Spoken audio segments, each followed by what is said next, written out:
Welcome to VWG. My next Canadian is from New Brunswick, Anika, who was on Canada's Got Talent. How are you doing? I'm doing great. How are you? I'm doing good. You Thanks got for lots. having me on your show. Oh, you're welcome. You're welcome. You got a lot of energy today. Yes, well, I tend to have lots of energy usually every day because I'm kind of I love life and I love people and why not? Yeah, for sure, for sure. You might want to catch me on Friday. It's a little bit different. I bet. Yeah. So you applied for CGT. How did that work? How did you originally apply for CGT? You know what? Um, I didn't apply for CGT Oh actually. no. I'm surprised that I was actually scouted out but I think it had everything to do with America's Got Talent, my appearance on the live shows there, because there was, a million or so more people that had auditioned and they picked 36 to be on the live shows. And I was flabbergasted when I was actually, you know, made the 36 just because there's so much talent in the world. You know what I mean? Yeah. I guess I must have done something right.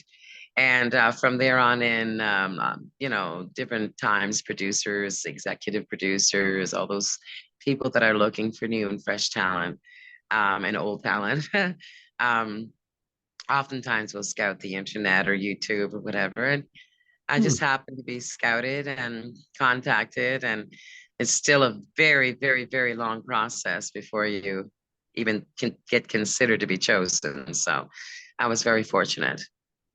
Oh, that's really special that you got scouted. Yeah. Yeah, I'm kind of flabbergasted by it myself, but I think there are certain things that they may be looking for, on your page. I have a big Facebook page and social media pages, and I'm kind of all over the place kind of thing. And I try to keep everything as positive as possible and you know, talk about music and artists and my life and just different things that have been going on in my world, usually every day kind of thing. And maybe they saw someone who maybe was easy to get along with. I don't know. But here I am. Yep, you're here right now talking to me. Yes. So, what originally got you into music? Actually, I didn't even know I was musical because I don't know if you read my backstory at all, but I had um, I had gone through a quite an abusive childhood, Oh no. and I had gone through 9 foster homes before I reached my last home. And they noticed that there was various instruments in the house, like little pianos and drums and little things that made sounds, and I could pick out tunes by ear. And the mother of the house there said, "Did you take lessons, or were you put into lessons?" And I said no. So they kind of immediately recognized that I loved music, and and music was kind of my savior throughout the years. And so they bought me a guitar my first year there, and that was kind of cool because a kid like me didn't get stuff like that. It was quite a large item. And and they said, if you want to learn it, learn it. So I did, and then once I started to get good at it, or what I would have considered good at 12 and 13, then I immediately thought, well, I should be gigging, you know what I mean? Mhm. So I would get on the phone and call various restaurants and bars, and I would do this on my own, um, and beg them to have me in there. I ended up playing at a place in St. John, New Brunswick, called Club 74 at the time, and it was in the middle deck. That's where all the folk singers would go. And no one would let me in there because I mean, I looked like a baby face, at the time. And anyway, I got my first gig. Actually, my first gig was in Market Square during the time that they had live entertainment in the atrium. They'd have various acts in there, and I was contacted. I think it was on a for no, it wasn't. It was on Monday, and I said, we have a spot open, and I know that you've been applying. Do you want to, would you like to play? And I said, yes, absolutely. Anyway, I had to learn 25 tunes in a matter of 4 days, 5 days, but I pulled it off, and I probably got away with mistakes and all those kinds of things because of my age, and I was hooked immediately. But growing up in poverty, I remember going in the woods by myself, just to be safe for my environment.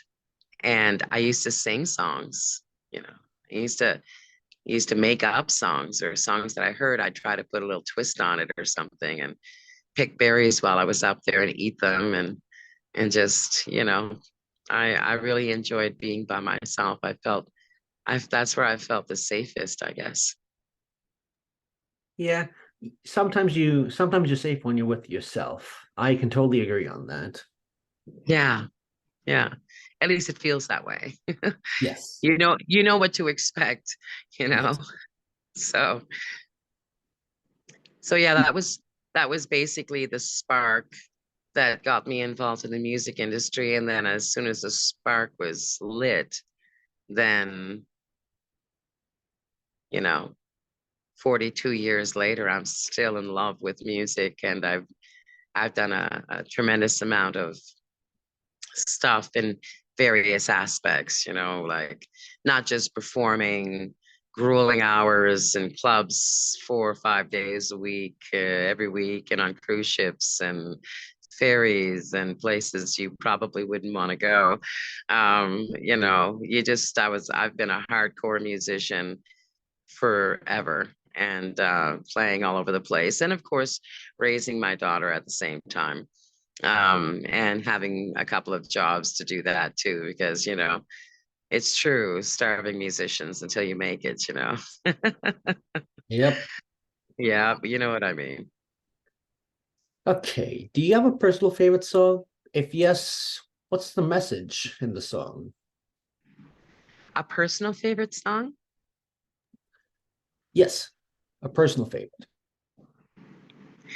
Well, I have lots of personal favorites, but one of my favorite singers of all time, and actresses, and just the way she is, and it brings me to mind of a song called The Glory of Love. And it really is kind of, it was from a scene out of Beaches. Bette Midler and Barbara Hershey, they did that beach. I don't know if you've ever seen the movie Beaches. It's kind of a chick flick, but I think you'd enjoy it too. But it sort of shows her growth and growing up and becoming rich and famous. And at the end, it used to be at the beginning when she was just learning, you gotta live a little, laugh a little, that whole thing. But then when she got more mature and she had an orchestra behind her and everything, it was very, very thoughtful and solemn. And that song, every time I hear it, and frankly, I really enjoy singing it. That's kind of like, you gotta laugh a little, cry a little, you know, in life. And that's the story, that's the glory of love. And I've always sort of been searching for that certain kind of love my whole life, you know, never really defined it entirely, but I'm still searching. Hmm. I do have the love. I do have the love from my daughter. I've got to tell you that my daughter is true blue.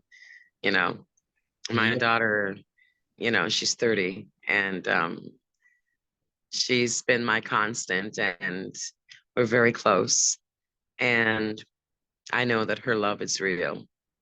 And, you know, I've never really been able to speak the same language of love as, various partners that I've had over the years. And, you know, some of it was good, some of it was horrible, some of it was ridiculous, and some of it was laughable, and some of it was a lot of fun. But to have that life partner, that partner that will just, you know, doesn't mind staying home, watching a movie, eating some popcorn, lying on the couch, just doing absolutely nothing, or really enjoys going out to see a movie or, traveling or, making me supper instead of the other way around kind of thing. Making me a coffee instead of me constantly making them coffees or whatever the case may be. I've never really been able to find that balance because I think I don't know. I think I'm a people pleaser too much. Sometimes you don't get that back. You can't expect it either, because nobody's the same. So, but Yeah, yeah, I've always been searching for that kind of love from somebody. It'll happen someday, I'm sure. I'll leave myself open to it. for sure. I believe in you. Thank you. You're welcome. Which famous musicians would you compare yourself to? As far as like bravery is concerned, like as far as putting yourself out there is concerned, I think I could compare myself to someone like Lady Gaga or perhaps Pink, as far as that strong woman. If you want me to learn how to fly on an aerial, I will, and I'll get it done. And no question. I just won't stop until I do. If you want me to wear crazy hair and makeup and anything else that you want, I will do that too, and speak my mind. But um, I also love Adele. Adele is, you know, thoughtful and she cares about her audience. She cares about the people that come to see her. Taylor Swift is very much like that as well. I wouldn't compare myself to her though, um, because we're sort of different kind of people. Um, but I can sort of compare myself to like Bette Midler, maybe Janis Joplin-ish, kind of free and easy. That those would be the artists that I would think about. But I loved Freddie Mercury too, and Queen. I'd like to sort of compare myself to him too, as far as on a rocker style. Um, and there's just so many. I guess when you're thinking about a strong performer or a strong entertainer, I like to think that I could um, I could keep up with that. You know what I mean? The touring, the grind, all that stuff. Because over the years, you just get conditioned to it, and I love it so much. I would just do it. You know what I mean? And really enjoy it. So those are the artists. All right. Okay, I think you've thought long and hard for this upcoming question.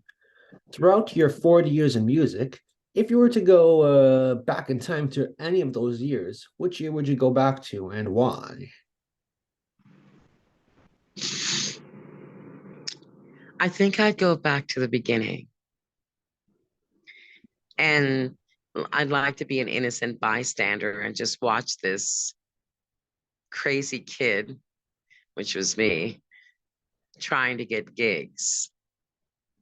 You know, I would say I'd like to go back to say maybe 1984, uh, when I was getting gigs.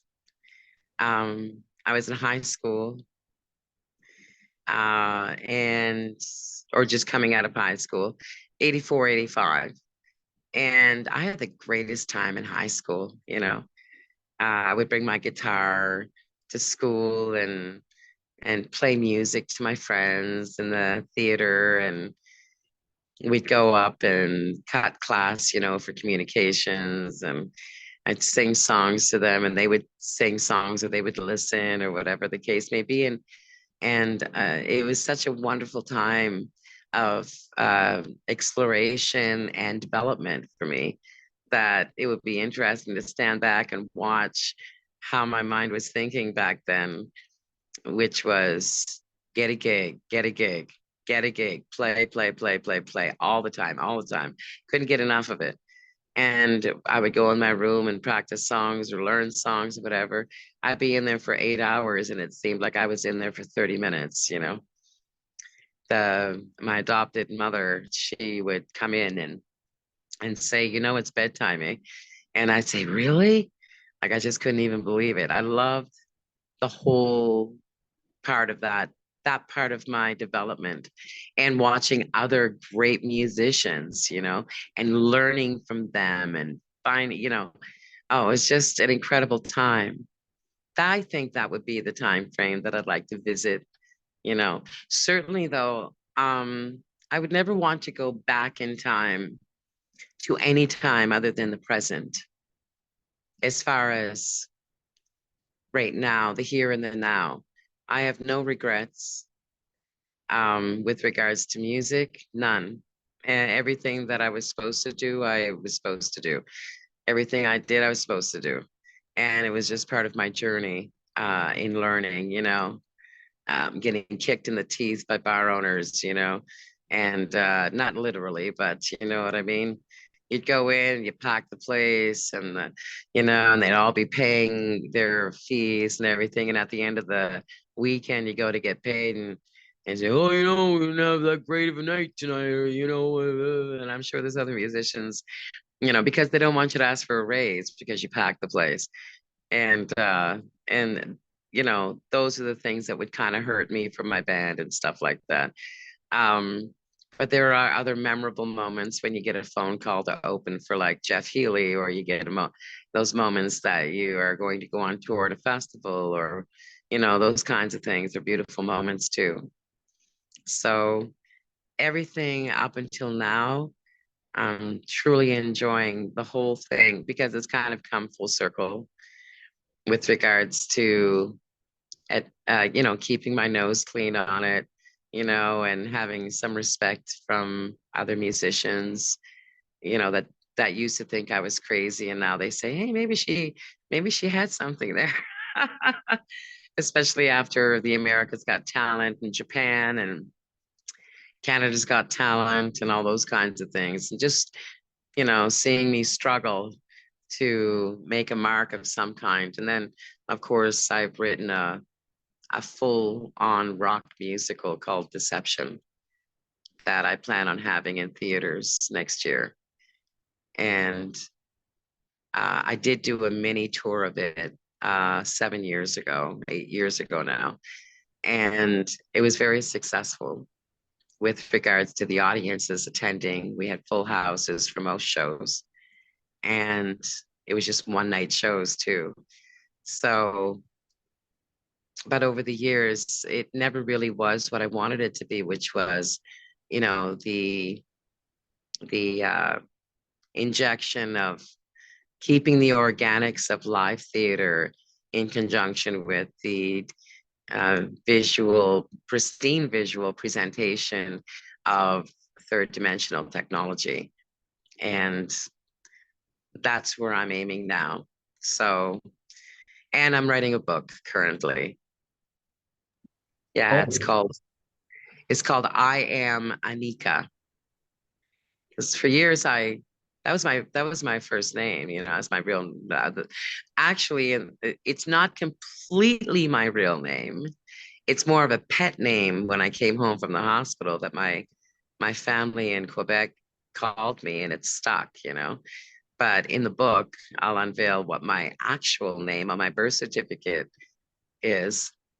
And I only found that out about 15 years ago. oh, wow. Yeah, yeah. A lot of experiences, and I think the trick is even if you go through hardships, which everybody does, you know, I'm not alone. There's, regardless of what my story is, it kind of it kind of mirrors everybody else as well. It's just a matter of sometimes people are afraid to sort of speak their truth, speak it and talk about it because, it's kind of uncomfortable to go back in the past and relive those memories. But the whole message, like I was doing for Canada's Got Talent, is just to encourage people and let them know, you can go through a lot of crap, but you don't have to be distinguished by your past. Just continue moving forward and be kind to people, love people. Everybody needs love, and listen to what they have to say. And that's it. Wow. Thank you so much for your interesting story and your background, Anika. Yeah, That was really yeah. sweet to talk about.